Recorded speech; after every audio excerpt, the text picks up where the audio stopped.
আলহামদুলিল্লাহ, আমরা ৪০ দিনের চ্যালেঞ্জের পঞ্চম দিনে পৌঁছে গেছি। প্রতিদিন আমরা নিজেদের সংশোধনের চেষ্টা করছি, আল্লাহর নৈকট্য লাভের পথে এগোচ্ছি। আজকের দিনটি আমাদের জন্য খুবই গুরুত্বপূর্ণ, কারণ আজ আমরা এমন একটি বিষয় নিয়ে কাজ করব যা আমাদের চরিত্রকে উন্নত করার জন্য অপরিহার্য। আজকের বিষয় হল ক্রোধ দমন করা। ক্রোধ মানুষের একটি স্বাভাবিক অনুভূতি, এটি আমাদের সবার মধ্যেই আছে।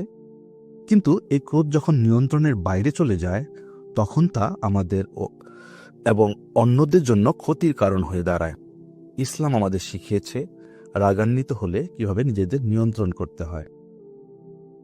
সূরা আল ইমরানের ১৩৪ নং আয়াতে আল্লাহ বলেন, যারা রাগ দমন করে এবং মানুষের প্রতি ক্ষমাশীল, আল্লাহ তাদের ভালোবাসেন।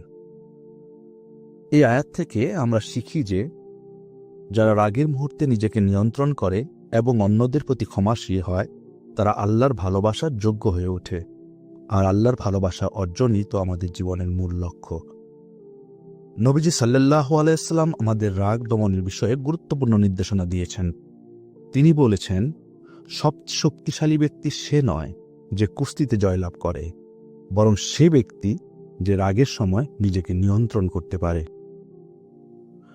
অন্য একটি হাদিসে তিনি বলেন, যখন রাগান্বিত হও তখন চুপ থাকো। এই শিক্ষাগুলো আমাদের মনে করিয়ে দেয় প্রকৃত শক্তি শারীরিক শক্তিতে নয়, বরং নিজের আবেগ ও অনুভূতিকে নিয়ন্ত্রণ করতে পারার মধ্যেই আমাদের শক্তি নিহিত। তবে রাগ নিয়ন্ত্রণ করা সহজ কাজ নয়, এটি একটি অভ্যাস যা সময় ও ধৈর্যের মাধ্যমে অর্জন করতে হয়। ইসলাম আমাদের জন্য কিছু উপায় নির্ধারণ করেছেন যা রাগ দমন করতে খুবই কার্যকর। নবীজি সাল্লাল্লাহু আলাইহি ওয়াসাল্লাম শিখিয়েছেন, যখন রাগ হয় তখন আল্লাহর কাছে সাহায্য প্রার্থনা করতে হবে। আউযু বিল্লাহি মিনাশ শাইতানির রাজিম, এই দোয়াটি পড়ে রাগ প্রশমিত করতে সাহায্য করে। যদি রাগ বেশি হয় তখন আমাদের অবস্থান পরিবর্তন করতে হবে, যেমন দাঁড়িয়ে থাকলে বসে পড়া, বসে থাকলে শুয়ে পড়া, এবং অজু করার মাধ্যমেও আমরা রাগ কমাতে পারি। অজু করাও রাগ কমানোর একটি কার্যকর পদ্ধতি, কারণ রাগ হলো শয়তানের প্ররোচনা, আর শয়তান আগুন থেকে সৃষ্টি। পানি দিয়ে অজু করলে সেই আগুন নিভে যায়। আজ আমাদের কাজ হলো সারাদিন নিজেদের পর্যবেক্ষণ করা। এমন কোনো পরিস্থিতি এলে যা আমাদের রাগান্বিত করে, তখন আমাদের ধৈর্য ধারণ করতে হবে এবং আল্লাহর কথা স্মরণ করতে হবে। আমরা যদি এই অনুশীলনটি সফলভাবে করতে পারি, তাহলে এটি শুধু আমাদের চরিত্রকে উন্নত করবে না, বরং আমাদের জীবনেও প্রশান্তি এনে দেবে। রাগ দমন করার আরেকটি গুরুত্বপূর্ণ উপায় হলো ক্ষমাশীল হওয়া। যখন কেউ আমাদের কষ্ট দেয়, তখন তাকে ক্ষমা করার চেষ্টা করি। আল্লাহ তাআলা বলেছেন, যদি ক্ষমা করো তবে তা তোমাদের জন্য উত্তম। ক্ষমাশীলতা কেবল আমাদের অন্তরকে প্রশান্ত করে না, এটা আমাদের জন্য আল্লাহর রহমতের দরজা খুলে দেয়। তাহলে আসুন আমরা আজ প্রতিজ্ঞা করি, কোনো অবস্থাতেই আমরা রাগের বশবর্তী হয়ে অন্যকে কষ্ট দেব না, অন্যায় কাজ করব না, বরং ধৈর্য ধারণ করব। ক্ষমাশীলতার মাধ্যমে নিজেদের জীবনকে সুন্দর করব এবং আল্লাহর ভালোবাসার যোগ্য হয়ে উঠব। পরিশেষে আমরা এই দোয়াই করি, হে আল্লাহ, আমাদের রাগ দমন করার শক্তি দিন, আমাদের অন্তরকে শান্ত করুন এবং আমাদের ক্ষমাশীল বানান। আমাদের অন্তরে এমন ঈমান দান করুন যা আমাদের আপনার নৈকট্য এনে দেয়। আল্লাহ আমাদের সবাইকে এই গুণ অর্জনের তৌফিক দান করুন। আমিন।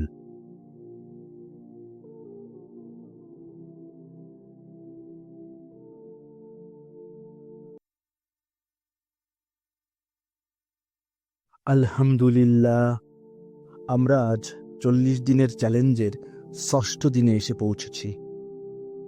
প্রতিদিন আমাদের অন্তর, আচরণ এবং জীবনধারা আরও সুন্দর ও আল্লাহর কাছে প্রিয় করার লক্ষ্যে আমরা এগিয়ে যাচ্ছি। আজকের অনুশীলনের বিষয় হল ধৈর্য ধারণ করা। এটি এমন একটি গুণ যা একজন মুমিনের জন্য অত্যন্ত গুরুত্বপূর্ণ এবং আল্লাহ সন্তুষ্টি অর্জনের অন্যতম উপায়। জীবনের পথে চলতে গিয়ে আমরা প্রতিনিয়ত বিভিন্ন ধরনের পরীক্ষার সম্মুখীন হই।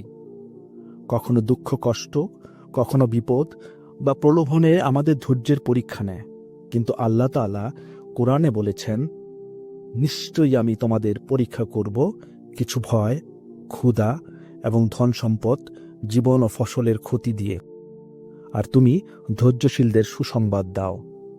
সূরা বাকারা আয়াত 155।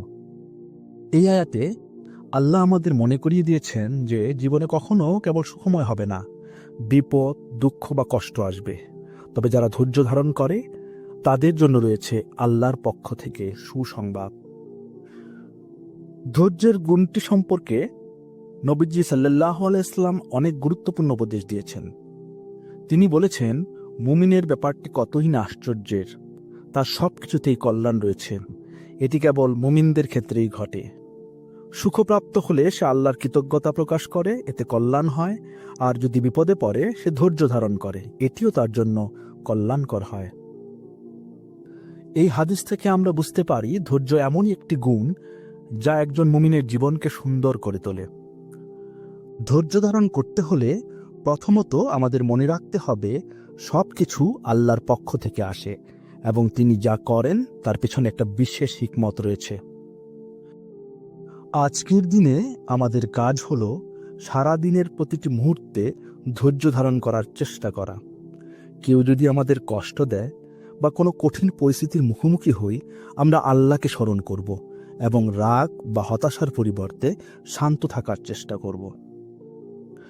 ধৈর্য ধারণের অন্যতম মাধ্যম হল আল্লাহর কাছে সাহায্য চাওয়া। কোরআনে আল্লাহ তাআলা বলেছেন, তোমরা ধৈর্য ও নামাজের মাধ্যমে সাহায্য প্রার্থনা করো, আল্লাহ ধৈর্যশীলদের সাথে আছেন। সূরা আল বাকারা আয়াত 153। তাহলে আসুন আমরা ধৈর্যের শক্তি অর্জনের জন্য আল্লাহর সাহায্য চাই এবং প্রতিজ্ঞা করি প্রতিকূল পরিস্থিতিতেও নিজের মনকে শান্ত রাখব।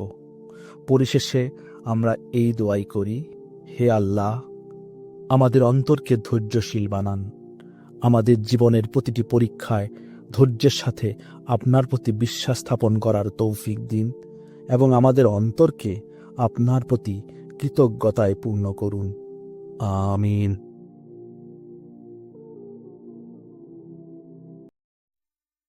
আলহামদুলিল্লাহ, আমরা 40 দিনের চ্যালেঞ্জের 7ম দিনে পৌঁছে গেছি।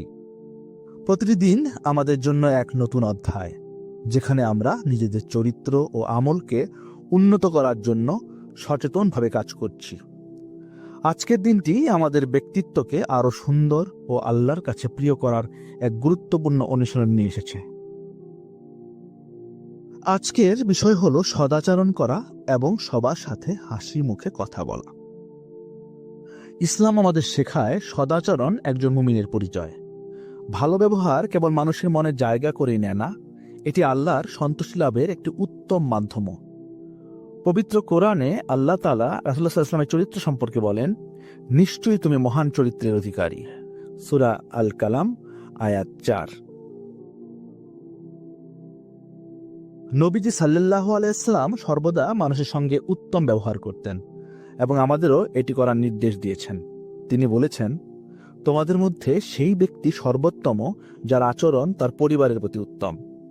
আমরা সবাই চাই মানুষ আমাদের ভালোবাসুক, আমাদের সম্পর্কে ভালো ধারণা রাখুক, কিন্তু এটি কেবল সম্ভব যদি আমরা তাদের সঙ্গে ভালো ব্যবহার করি। সদাচরণ মানে শুধু নম্রভাবে কথা বলা নয়, বরং এটি মানুষের কষ্ট দূর করে অন্যের প্রতি সহানুভূতিশীল হওয়া এবং তাদের প্রয়োজন মেটানোর চেষ্টা করার অন্তর্ভুক্ত।